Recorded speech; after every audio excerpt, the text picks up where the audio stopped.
बिस्मिल्लाहिर्रहमानिर्रहीम, अस्सलाम वालेकुम। इंसाफ न्यूज़ एजेंसी के न्यूज़ रूम में खुश आमदीद। आज की ब्रेकिंग न्यूज़ पर एक नज़र।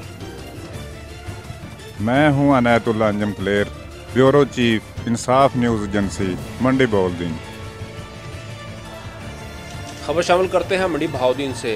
वेल्डन SHO थाना मियाना गोंदल नाजायज़ असला के जुर्म में 7 अफराद को गिरफ्तार कर लिया।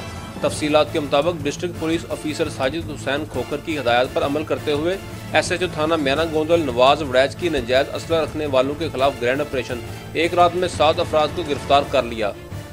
बाबर शहजाद वल्द एजाज कौम गोंदल से 30 बोर पिस्टल बिमा 2 ज़ेब राउंड, आमिर शहजाद वल्द असलम साकन ललियानी 12 बोर बंदूक, नदीम अब्बास वल्द मोहम्मद रियाज 30 बोर पिस्टल, मोहम्मद अरफान से क्लैशनकोव, मोहम्मद अरशद से क्लैशनकोव बिमा 10 रिजर्व राउंड पकड़ कर गिरफ्तार कर लिया और अलग अलग मुकदमा दर्ज करके हवालात में बंद कर दिया।